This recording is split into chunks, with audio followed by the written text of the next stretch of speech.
মুক্তি পাচ্ছে চিত্রনায়িকা মৌসুমীর নতুন সিনেমা অর্ধাঙ্গিনী। প্রায় দীর্ঘদিন থেকে চিত্রনায়িকা মৌসুমীর তেমন কোনো সিনেমা মুক্তি পাচ্ছে না। এমনকি এই নায়িকাকে সামাজিক যোগাযোগ মাধ্যম থেকেও অনেক দূরে চলে গেছেন। বর্তমানে তিনি যুক্তরাষ্ট্রে অবস্থান করছেন। সেক্ষেত্রে তিনি সেখানে একটি নতুন সিনেমা নির্মাণ করেন এবং সেই সিনেমার নামটি হলো অর্ধাঙ্গিনী। চলুন বিস্তারিত সবাই এক নজরে দেখে নেই।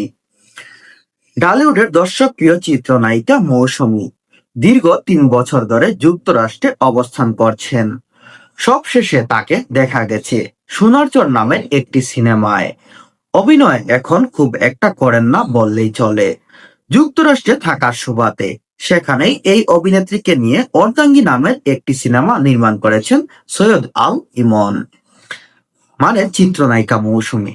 বর্তমানে তিনি যুক্তরাষ্ট্রে অবস্থান করছেন। প্রায় ৩ বছর ধরে তার কোনো সিনেমা ঢালিউড ইন্ডাস্ট্রিতে মুক্তি পায়নি এবং বর্তমানে তিনি সেখানে অবস্থান করার কারণে তাকে নিয়ে একটি নতুন সিনেমা করা হচ্ছে, সেটির নাম অর্ধাঙ্গিনী। নির্মাতারা জানিয়েছেন সিনেমাটির শুটিং হয়েছে যুক্তরাষ্ট্রে, নিউ ইয়র্ক ও নিউ জার্সিতে। প্রথম টেলিফিল্ম হিসাবে অর্ধাঙ্গিনীর শুটিং শুরু হয়। নির্মাণ শেষে যুক্তরাষ্ট্রে একটি প্রিমিয়াম শো অনুষ্ঠিত হয়।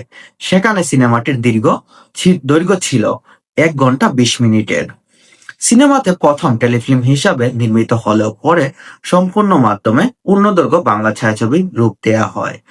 প্রথমে চিত্রনায়িকা মৌসুমীর এই সিনেমাটি শর্ট ফিল্ম মানে টেলিফিল্ম হিসাবে রিলিজ করা হয়েছিল, কিন্তু পরবর্তীতে যখন ১ ঘন্টা ২০ মিনিটের হয়েছিল তখন এটিকে পরিবর্তন করে এটিকে পূর্ণদৈর্ঘ্য বাংলা ছায়াছবির রূপ দেওয়া হয়।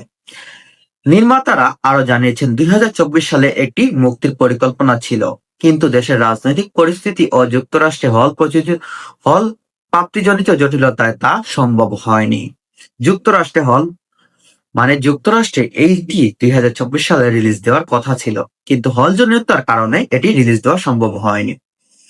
মানবিক সম্পর্ক ও পারিবারিক মূল্যবোধ গল্প নিয়ে নির্মিত এই সিনেমায় মৌসুমী ছাড়াও অভিনয় করছেন তরিকুল ইসলাম, মিঠু, জলি আহমেদ, সারোয়ার, প্রেমাল সহ আরো অনেকেই। ছবি প্রযোজিত তরিকুল ইসলাম মিন্টু এবং সঙ্গীত পরিচালনা করেছেন মেহেদী হাসান তমজিদ। আধুনিক জীবনের আত্মকেন্দ্রিক ও সামাজিক বাস্তবতায় এই সিনেমার মূল উপস্থিতি।